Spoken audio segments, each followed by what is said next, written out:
Bent and curved glass started in the late 80s, 89 officially. It was a breakaway from another family business called Finn Stained Glass, which is a business that had developed over the years. The dad had started back in 1962 as a general glazier on his own when he first got married. In terms of the business, he brought a lot of innovative ideas. He always wanted to be first at something in the business, in the industry. So he always looked for new ideas and new avenues that people weren't doing, wanted to get in on the ground floor, and always looked to be the specialist, so the authority or the expert on whatever he was doing.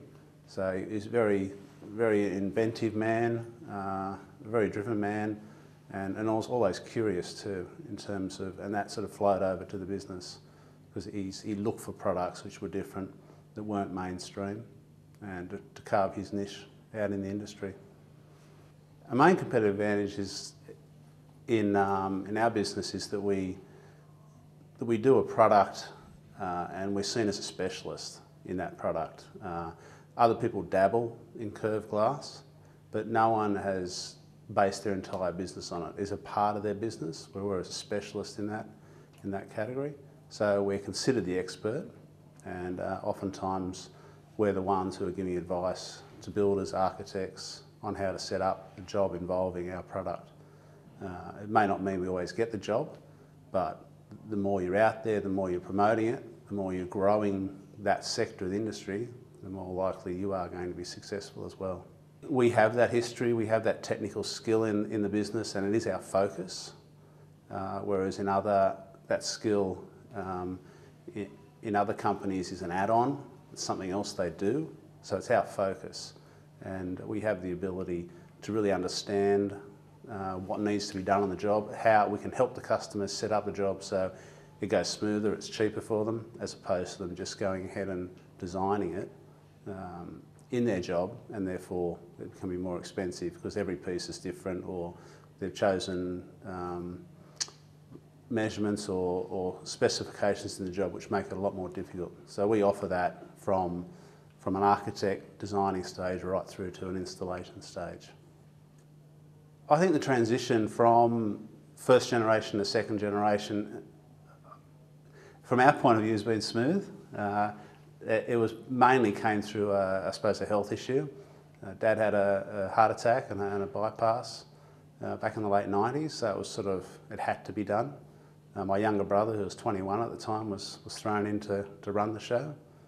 Dad was forced to, although it was very difficult for him at the time, a man who's carried around every figure in his head and knew where the business was going. It was very hard for him to step away, but in some ways he was forced to do it, so it became a very quick changeover in some respects.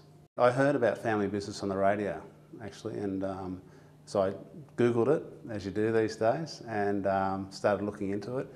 And I suppose I was looking for something outside of the business, running the business in a way with my brother. I didn't really have any other sort of outside influence.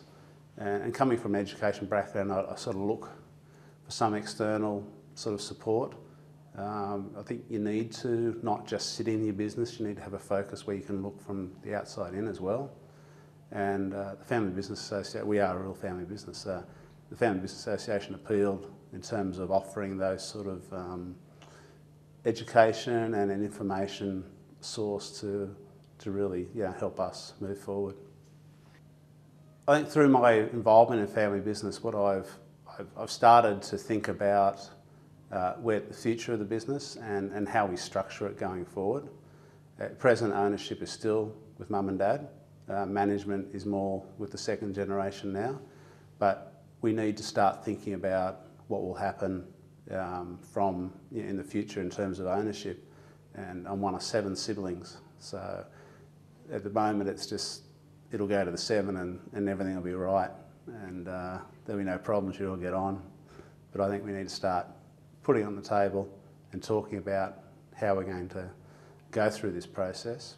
And I've started that conversation. I've started a few family meetings and putting on the table where we're at, what our plans are for the future, so everyone's involved, everyone knows where we're going, and there's no surprises when the time comes that when something needs to happen with ownership. being a member of FBA certainly opened my eyes to different types of structures, different ways of doing things. There's no right or wrong way, but I've also joined a forum group, and in that forum group you can hear similar sorts of issues going around in lots of family businesses. So it's really enabled me over the last 12 months to sit back and start processing and thinking about what are the options. And I think there's a lot of information out there within the organisation that you can learn, not only just from your peers, but from in terms of education, to start that process of more formalising how we go forward as a business. Yeah, getting involved in family business is really given me a focus on the business that I wouldn't have had otherwise, and it's enabled me to, so I suppose, excite me in terms of where we can go forward, and giving me a framework which I can use to work towards developing the business and the structures around it.